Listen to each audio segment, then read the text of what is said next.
Hello and welcome. Thank you so much for joining me for this conversation. As always, I'm Abbie. This is Stories Lived, Stories Told, and here's what I know.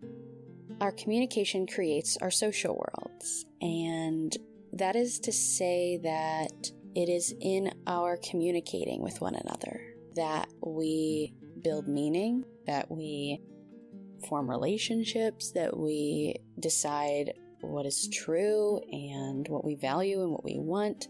And then the truth behind that statement is that we have choices about how we show up in our communicating with other people. This is one of the things we're going to get into in our conversation today. This is part 2 of our conversation with Karen and Sonja Foss. So if you haven't listened to part 1 yet, I'm going to recommend that you go back and do that first. I'll include a link for that in the description. But in this conversation, we're going to get into some connections that Karen and Sonja Foss have discovered between communication and feminism. Some of these connections are how they can work hand in hand, and some of these connections are how they have traditionally been at odds with one another in different ways. I think this is a really insightful conversation, and Karen and Sonja have a lot to share and gave me at least a lot to think about in terms of how I understand communication and its purpose. One question I'd have you keep in mind during this conversation is, how can you move away from a kind of communication that is persuasive and dominating, and instead create a kind of communication that is inviting and understanding? So with that in mind, let's jump right in.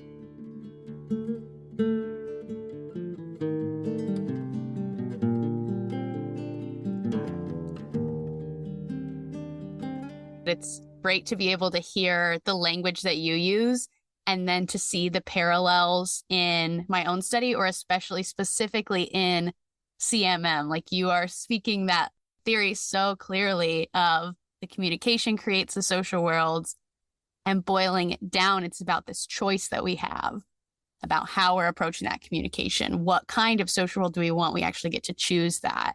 And I see a parallel that I think is especially striking to me as you using this process of understanding, critiquing, and transforming, is that in a earlier conversation I recorded with someone who did a fellowship at the CMM Institute, Alexandra Jagiello, she used this great language that I loved of kind of a parallel process using the language of imagination, genuine inquiry, and embodiment. And I see those as kind of running parallel to each other on maybe one is more on a personal level and the other is on a societal level about how we're, I don't know if you would call that a change strategy, but how we're going about change. It fits into the whole conversation you're having. And that's really striking to me. And yeah, there's so much nuance in the conversation around feminisms, plural specifically. I think that's a great nuance to even start with. But what I appreciated about what you've just talked about, and in the first pages of your book, you said, when it really comes down to it, feminism is about choice. And I think that is such a strong core foundation of it that's so important from my perspective. And so I love that that's how you were able to talk about it and always come back to that root in everything that you were writing. And no, I think if you had to boil down feminism to one word, choice is a pretty good one. Yeah, if we had to, yeah. And one of the major values behind feminism is the self-determination, that everybody gets to choose how they want to do their lives. So yes, I think choice is a good one. Yeah. So, and I think, we've already mentioned equality, which I think is still has to be in there as a feminist value too, along with choice and self-determination. And I also think another one is immanent value, where the sense that you're okay however you are, and we need to just acknowledge that as a kind of running around the world trying to change people or make them be different. So yeah, it's so compelling to me, the idea that feminism is better for everybody. Yes, because it is, everybody has their innate worth, whatever type of woman you are, way that you are a woman, or however anyone identifies, is just eminent value, not to be obtained by being any specific way or taking any kind of action. Is an important core of it in my eyes, for sure. And so I think we would say, because these different values are operating as central to feminism, when you bring those into communication, different things are going to happen as well.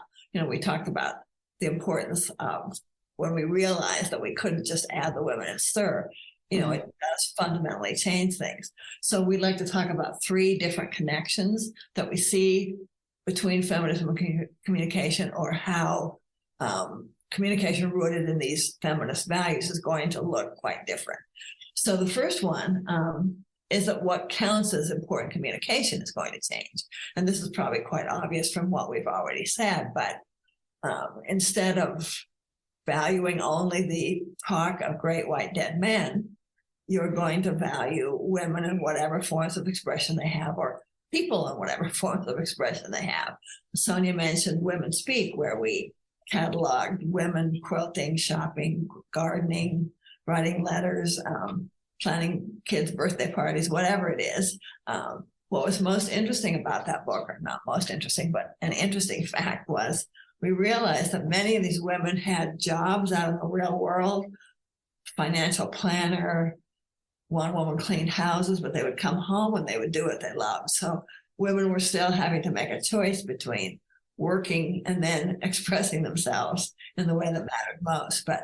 But the important thing is that we're starting to recognize the importance of those forms of expression and trying to give them some legitimacy. Yes. I think a second way that communication intersects with and changes communication is that it suggests we don't always have to be trying to persuade other people when we communicate. Communication doesn't always have to be designed to gain power, or to get our perspective to prevail, or to get someone to acquiesce to us. Now, in the communication discipline, the words rhetoric, and rhetoric is just an old word for communication, but rhetoric or communication has always been defined as persuasion. Going back to Aristotle in the 5th century BC, we've always seen communication and persuasion as synonymous terms. And persuasion is so widely used and accepted that most of us have never stopped to question it as an appropriate project, or to think, well, there might be a form of communication that doesn't involve persuasion. So there are a couple of problems from a feminist perspective with this effort to persuade, with why we don't like that definition of communication. One is that implicit in persuasion is often a desire for control and domination. The act of changing someone establishes our power over that person. So if you tell a friend, oh, they should listen to this podcast, it's really good, I think you'd like it. You have, if only for a few minutes, influenced that person's life. If they listen to the podcast, certainly, but even if they just think about listening to it. And what's interesting to us is how often we try to get other people to do what we want, even when what that thing is has absolutely no impact on our own lives. Whether your friend listens to the podcast or not is totally irrelevant. But I think the reason we work so hard to get other people to change is because it makes us feel good. It makes us feel like we've got self-worth, we've got some kind of power. So that's one problem with persuasion from a feminist perspective. The effort to gain control over others is really at the heart of persuasion. And there's another problem with persuasion too, and we sort of alluded to this earlier. It devalues the lives and perspectives of the people you're trying to change. So when we're trying to change others, in essence, we're saying to them, the belief systems and behaviors that you have created for living in the world are inadequate or inappropriate, and they have to be changed. So it's a very paternalistic attitude. We're essentially saying, oh, let me help you, let me enlighten you, let me show you the way. And so persuasion really constitutes a kind of trespassing on the personal integrity of someone else. You could even see persuasion as an act of violence. You're violating the integrity of someone else. We aren't allowing them to make choices about how they want to live their lives. Plus, it's really hard to change someone else. I don't know if you've tried recently. Does it usually work? Think about if someone comes up to you and says, oh, you should take yoga, or you should change your voter registration to become a Democrat, or you should become a vegan. most of us don't immediately say, oh, I think that's a great idea. I'll go sign up for a yoga class this afternoon. No, we usually get defensive. We cling to our old habits and our beliefs even more strongly than we did before. One of our favorite feminist theorists, Sonja Johnson, talked about how she realized how difficult it is to change other people when she thought about how she tried to change her 4 children. And I'm just going to give her a quote. She said, I had these 4 human beings on the planet who had come right out of my womb. I had created them. They were partly me, and we adored each other. We loved each other. We respected each other. And I remember how I had never been able to make them do what I wanted from the moment they were born. They really wanted to because they loved me. They tried very hard, but they really couldn't do their lives the way I wanted them to. And so then she came to the conclusion, well, if this were the case, how could she expect people she didn't even know, like legislators and judges and Supreme Court justices and bishops, to change to please her? So there are all these problems then with persuasion, which is how communication has been defined. And so I think you're probably beginning to see how the standard ways of doing communication violate our commitment to feminism. So feminism is telling us create ways of being and acting that don't dominate others, but the communication discipline and how we're taught to communicate is telling us to do exactly that, to use communication to try to get other people to change. In other words, to dominate them. So I wasn't the only one who was struggling with this. One of my master's students, Cindy Griffin, she was also trying to reconcile her feminism with communication. And so that led us to theorize a new kind of communication based on feminist values that does not involve persuasion. We came to call this new form of communication invitational rhetoric. I remember rhetoric is just an old word for communication, so you can think of it as invitational communication. And we defined invitational rhetoric as an invitation to understanding as a means to create a relationship rooted in equality, immanent value, and self-determination. So invitational rhetoric really constitutes an invitation to the audience to enter the communicator's world, to see it as the communicator does. And invitational communicators simply present their perspectives. They don't advocate for those perspectives. They simply say, this is how the world looks to me. And then hopefully the audience will accept the invitation that's being offered, and they will share their perspectives, again, without trying to persuade, so that there's this exchange where everybody contributes their perspectives, learns more about an issue, and because of this non-hierarchical, non-adversarial framework that's established for the interaction, the participants also come to understand one another better. So that's one of the basic forms that we've come up with, where feminism and feminist values really led us to create a new kind of communication. And I do want to be clear that we're not saying you should never, ever use persuasion, that you should always use invitational rhetoric. There are many times when persuasion is a perfect choice. Get someone to accept a proposal in order to be seen as effective, for example, or in times of crisis, when time is short, you've got to make a decision and get people to do something together. Persuasion's a great choice. But there are other situations when changing and controlling other people isn't our goal, or it doesn't have to be the goal. So with the identification of invitational rhetoric, we can recognize situations where we don't need to persuade. Instead, we want to create an environment where you're trying to understand something or someone, where you're according value and respect to other people's perspectives, and where you're trying to develop relationships of equality. So we think invitational rhetoric, a form of communication based on these feminist values, is a useful option for all of us to have in our rhetorical toolbox. Absolutely.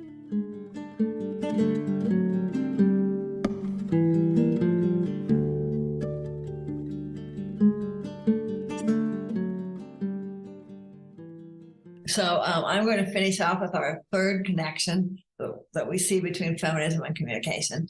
And it follows nicely from what Sonja was just talking about, because she was talking about a mode of communication that doesn't involve trying to change someone. But there's also, sometimes you do want things to change.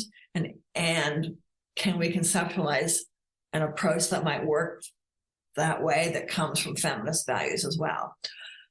Well, as a result of thinking about feminism and communication for a long time, we finally had to lay out the conventional persuasion paradigm. Then we tried to lay out the feminist one, both of which make use of our communication background as well. But they do give you insight, I think, into how things have been traditionally thought about, how they change with feminism, but how you can do change in a kind of a feminist mode as well. In this conventional paradigm, which we call constricted potentiality, the communicators are focusing on the material features of the world. So you're looking at tangible things, people, places, systems, organizations, structures that you want to change. And the interesting thing is that these components are limited because they're in tangible form. So you only have that amount of things to work with. They can be depleted, they can go away, whatever. And persuasion is a strategy that you are trying to use to either get people who have power to change the laws, to change the structures, to change the rules, or you are trying to get other people to come to share your vision of the world, like to join you in taking a yoga class or whatever it is. But the focus on all of this is external. You're wanting to change the material conditions out in the world, the people, the places, the systems. And you're limited because you're only working with these resources that are out there. So the alternative paradigm, what we call constructed potentiality, and you'll see the social construction of reality stuff coming back in here. If you're committed to self-determination, immanent value, it doesn't feel right to go running around the world making people change. And so this takes seriously that the resources that you have to work with are really symbolic resources. They're your symbols, your spoken, written, and visual symbols, your thoughts, your interpretations. And these are all invented by the communicators. So from the very beginning, you can see a real difference. You're not just tackling material conditions out in the world. You're working with things that you have under your control and within you, the symbols. And interpretation is the basic core of this. We talked about choice before. I mean, however you want to label it. Mm-hmm. But this is the process by which you assign meaning to things around you. So we're always interpreting things. We can't help it. And you can make a deliberate choice about how to interpret. You can interpret what to perceive, what to pay attention to. You can make a choice about how to interpret that perception, how to label that perception. So there's no end to the different interpretations possible. Another option is always available because it's all invented. So the fact that I can create one interpretation means I can create another one. And I can create another one that works better for the social world I'm wanting to live in. So in contrast to trying to persuade people in the outside world and work with those resources, in this paradigm, you're really changing yourself. The interpretation is directed internally. So we choose an interpretation that makes us move closer to the state of well-being or contentment or ease for us, no matter what the conditions are in the external world. So we're essentially taking responsibility for our own well-being, for the world that we're creating. So many people would stop and say, well, then how is the world going to change? You're changing yourself and you're still sitting there like, in some yoga pose or something. What good does that do? Well, first of all, what often happens is if you change your interpretation, you can see something as less of a problem, for example. It's not as big of a deal as it used to be because I'm choosing not to make it a big deal. We came across a story where a man had signed up for a class in meditation because he said he had severe pain in his feet. And the first day of class, he said, The pain was so bad, he wanted to cut off his feet. But by the end of the meditation program, he said, the pain hasn't changed much, but my attitude toward the pain has changed a lot, and my feet are less of a problem. So that's one of the ways that I think change happens in the world. A second way that changing yourself can affect external conditions is that you often open up opportunities for discovering resources that you didn't pay attention to because you were so locked in this, oh, this is such a traumatic experience, I just sit here and, tell you all about it, instead of saying, oh, this might be an interesting adventure or an interesting opportunity. And then suddenly you're connecting up with people and other things that might give you some new solutions that you hadn't thought about. And I think the whole asset-based community development movement, if you've heard of that, it's a movement that's designed to change conditions in like cities that seem really problematic, abandoned buildings, vacant lots. They take advantage of the people who are there, teenagers, disabled people, professionals, anybody that's living in the community, and they take the problematic things and turn them into assets. So you turn that abandoned building into the teen center with the help of the teenagers who've been hanging out in the neighborhood causing problems, so you flip things around. But also changing yourself has been found to literally affect physical reality. So we know that athletes, if they mentally rehearse, like going down a particular ski slope during the Olympics, that can be just as effective for refining timing and patterns as actually going down that ski slope. Or they found, for example, that a placebo for Parkinson's altered the firing patterns in the brain just as the actual drug does, as long as you think it does. Another study showed that people who believe they are poor have dramatically higher disease risks and shorter lifespans than people with the same resources who don't see themselves as poor. So, a lot of interesting studies have shown that there is much more of an impact than we normally might think. So I hope this gives you some sense of how communication for us has affected feminism, but more importantly, going the other direction.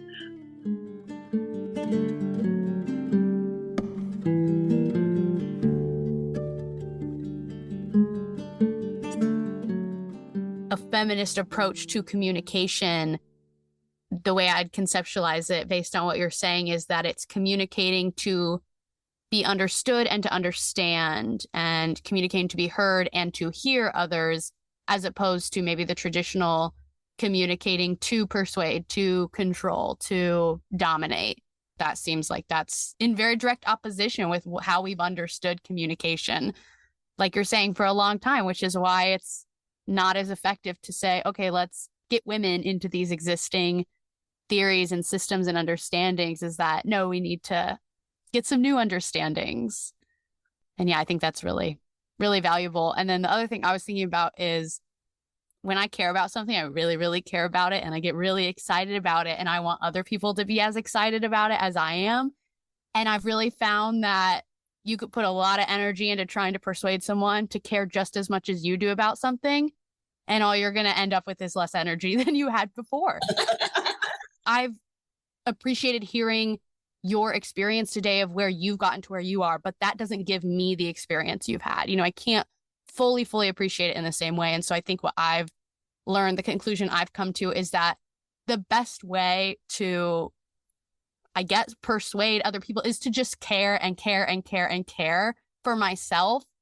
And I think that's a very vulnerable thing, especially for young people. It's kind of like, if you're saying you're caring about something, that's not cool. Cool is like, I don't care about anything, because it's a vulnerable thing to say, I care about this thing. I'm invested in this thing. If something happened to this thing, I'd be upset. But I think maybe that is like an ethical version of persuasion, is to go all in on your own love or passion for something, and to let that model for other people or be an example to other people, to be able to say, oh, I want what she has. She has good energy over there.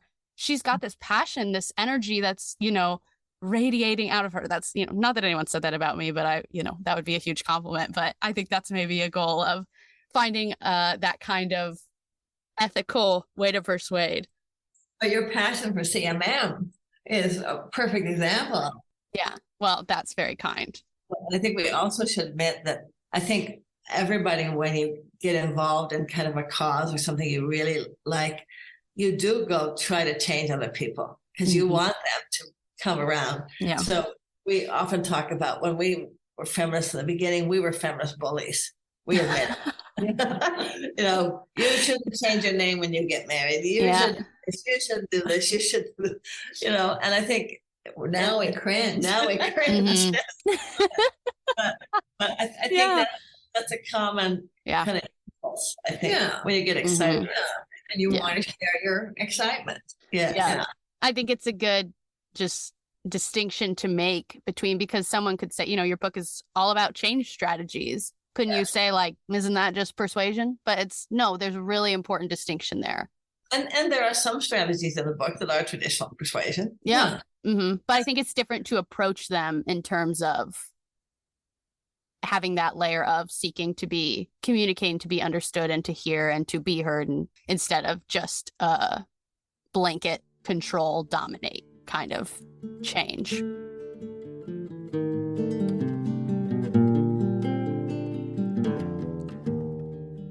Okay, that is all for part 2 of our conversation with Karen and Sonja Foss, but we will be back next week with part 3, where we're going to wrap up this conversation.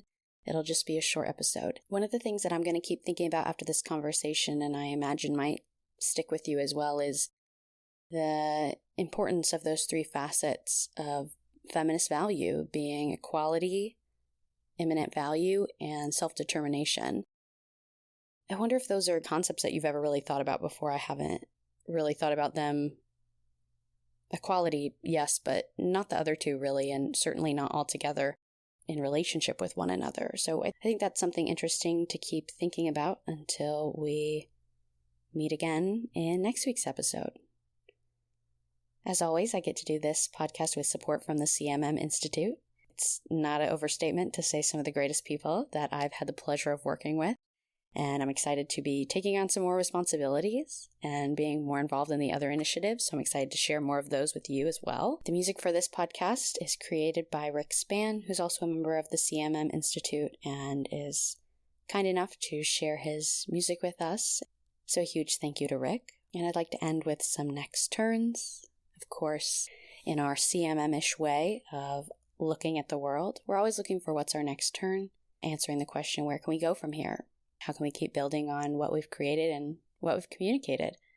So some good podcast next turns, at least, are to follow the show if you haven't done that already. Leave a rating, leave a review, share this episode with a friend, all incredibly helpful things for just growing our community here. I'd also love for you to connect with me. This podcast is my way of getting to talk to you. And there's a couple different mediums that you can use to talk back to me. One is Instagram. You can find me at Stories Live Stories Told Pod. You can also find me on YouTube and comment on any of the videos at Stories Live Stories Told, or you can contact me through the website storieslivestories.told.com. I'd love to hear from you, love to hear your ideas, and keep this conversation alive. Thank you for showing up, thank you for being curious, and thank you for being a part of this story. I'm Abbie, and this has been Stories Live Stories Told. Bye.